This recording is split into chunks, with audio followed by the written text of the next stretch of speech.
Welcome to the National Pension Scheme Authority NAPSA stand right here at the 59th edition of the International Trade Fair. Now, you want to know that a whole lot of people out there have now realized what exactly NAPSA is all about. Well, a whole lot again do not really realize what exactly NAPSA is all about. And well, we're in the copper belt and we want to find out and also dig a little bit deeper on what NAPSA is all about. First, we'll start by finding out their mandate, how they've interpreted this year's theme, and also just to get into the thick of things with regards to you who's a pensioner, or you with regards to what you need to do with regards to being a part of NAPSA. My name is Victor, and for the next 15 minutes or so, we'll definitely be interacting with Mr. Mushoke Namiluko. I hope I pronounced that name correctly, who is the Regional Manager, Northern. Mr. Mushoke, welcome to this short interview. NAPSA has a huge mandate, obviously, and there's somebody out there who really perhaps doesn't understand what the mandate is all about. Kindly take us through, what is NAPSA's mandate? Thank you very much, Victor. I'm delighted to be on Sun FM TV to explain what NAPSA is all about and how we're interpreting this year's theme. Basically, the mandate of NAPSA is to register our members, to collect contributions, invest those contributions, and ultimately pay benefits. NAPSA came into being in the year February 2000. It replaced what we used to call Zambia Additional Provident Fund with a view to creating a pension scheme. So unlike in the past where ZNPF was concentrating on lump sums, this time, government thought of creating one where people will be getting a pension, so that when they reach a certain age, retirement age, they'll be able to draw a pension in some cases, in all cases actually, for the rest of their life.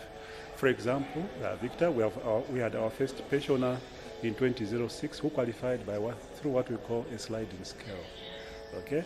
But, which simply means by virtue of age. So they qualified and have been drawing pensions from that date to now. So as I speak to you now, NAPSA has paid in excess of 20 billion kwacha in terms of benefits, which is quite a mouthful. And these benefits have gone a long way in helping our people. And some of those benefits, just to speak to a few, we have the famous partial, or Zangena, which is the so-called Zangena, very good initiative on part of government and NAPSA to enable our people claim 20% of their benefits while they are still working, as long as they are 45 years and above, and as long as they have worked for 5 years and above. And a lot of people have claimed, as we speak to you now, we have paid in excess of 10 billion in terms of the partial, which is good.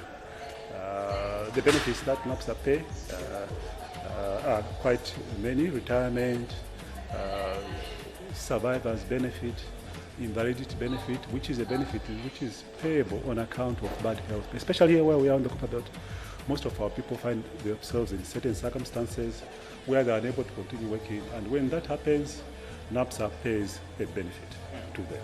Awesome. Now, this year's theme has certain words, obviously, that NAPSA perhaps would have interpreted in your own way. Innovation, resilience, business, and trade. How has NAPSA managed to interpret this year's theme, especially owing to the fact that you've mentioned the partial, you've mentioned the Zangena, obviously. How have you managed to interpret this year's theme? So first, to start with, I'll talk about what we call the IKEA, which is basically supporting business resilience through innovation. This is a new online platform which NAPSA introduced on effective 12th June this year, replacing what we used to call IKEA. So basically there is just a unified profile for managing details of the members and also for adding of beneficiaries, where now the members themselves can add their own beneficiaries. They can do the required edit. For example, Victor, for some reason, if you have parted ways with your spouse, you yourself can do the edit on this user-friendly IKEA system. In the past, it had to take NAPSA to do it, but now you can do it yourself. So that is a plus for us. If you want to add beneficiaries, and most of us out there do not know, each time you have a new member in the family, it's important that we add them. Those are new beneficiaries in terms of a child. Please add them.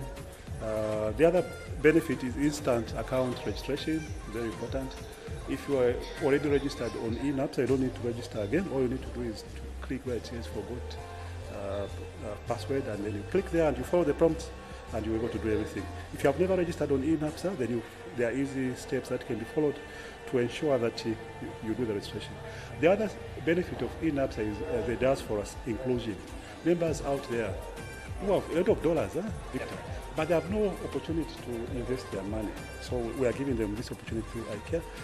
The other benefit is payroll integration, very, very important. We have been talking to various payroll vendors to ensure that they integrate so that they do everything at once. As they upload their payroll, things just happen automatically. They don't have to go again and start doing other things.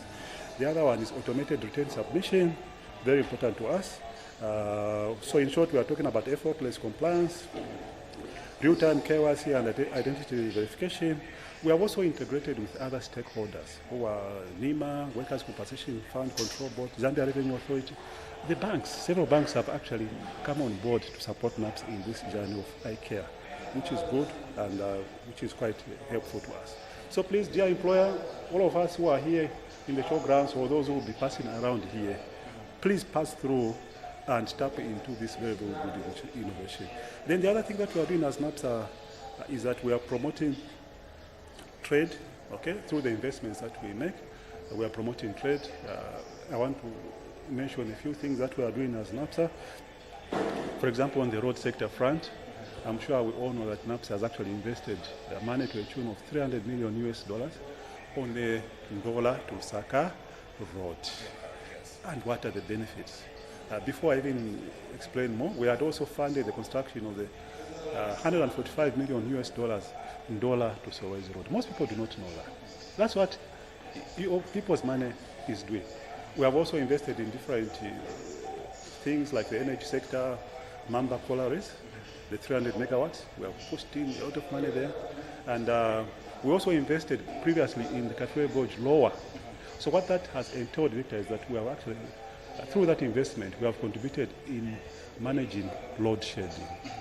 Even these many hours that we are enjoying currently would have been fewer had we not done that. So we are actually proactive, and we have pushed into the one at Mamba so that we can have more returns in that space. As NAPSA also, here where we are on the Copper Belt, we are supporting even small businesses. Recently, we're calling for business proposals from our businessmen on the Copper Belt and everywhere else so that they can invest to see how best we can add value to the copper.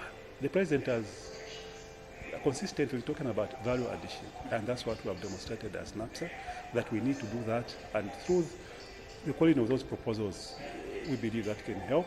Then another thing in supporting businesses, in supporting trade, NAPSA reduced the penalty rate from the previous 20% to now 10% penalty, which is business friendly. Then, of course, we also introduced what we call a penalty waiver. For the periods March 2020 to September 2022, NAPSA is waiving penalties at 100%, Victor. Okay? And when the initial year expired, we actually added, so we have extended the period to which our members can enjoy that penalty waiver. Why are we doing that? To facilitate trade, to make resources available to our business people so that they can indeed grow their businesses, which is quite good. Awesome. Now, as we get to the closing of this conversation, what services, obviously, would some of those who are watching us on TV and listening to us on radio as well, what are some of the services that they're likely to find once they come through to your stand? And we'll encourage those who are coming through to the trade fair this year. So I want to encourage all the people who've been dollar this for the remaining 4 days of the trade fair. Please come through to the NAPSA stand so that we can access various services. And this extension includes to even our students. They need to know about social security. It's very important that some young people from Pelembe, Kitwe this day, and I was happy to explain to them what NAPSA is about, what pension is all about, and they appreciate it so much. Please come through. In case you have challenges in the iCare, we are here hands-on to help to ensure that everything is done Of course, we'll run you through, and it will be good. As you are here, you can also claim your partial instantly. Yeah, from the beginning to the end. Yeah, please do so. The various benefits, if you're able to claim your benefits and you are above 55, you are retired, please come through to the NAPSA stand and we'll be able to facilitate that. Awesome. And generalized information sharing, please come through. Very, very important. Before we wrap up, I also want to mention that there's one benefit which most of our people are not aware of. NAPSA pays what we call a funeral grant, which is what we call an ex gratia benefit. This is the benefit that is payable to our members on the basis of the investments which NAPSA has done. All these investments, Victor, the Ndola Lusaka Road, even before it is completed, for your information, we are already realizing a 9% interest. Which bank can give you that on a US dollar account? That is powerful. We want to say thank you to NAPSA management, government for this innovation. So the benefit that we pay, which may not be so known, is what we call the funeral grant. When a member passes away, NAPSA pays a funeral grant to the surviving family. For this year, Victor, if our member passes away in 2025, NAPSA is going to pay 17,008 kwacha as funeral grant. And we also pay what we call a minimum pension. A minimum pension, even if somebody was getting little, we are going to upgrade them. And the minimum pension is 1,708 kwacha, with the highest pension being 10,500 thereabout. So please, come and access those benefits. Come through to the trade fair. You are welcome. Well, thank you very much, Mr. Mshoke. It's an honor to obviously get such information from you. And well, to you out there who is thinking of coming through to this year's trade fair, you're welcome at the NAPSA stand. And well, like he's alluded to, you're able to claim your Kasamfing, your Kapasho, Zangena. Let it be possible to you. And well, also, just to learn a little bit of what NAPSA is all about. My name is Victor Mwanza, and it's on to the next.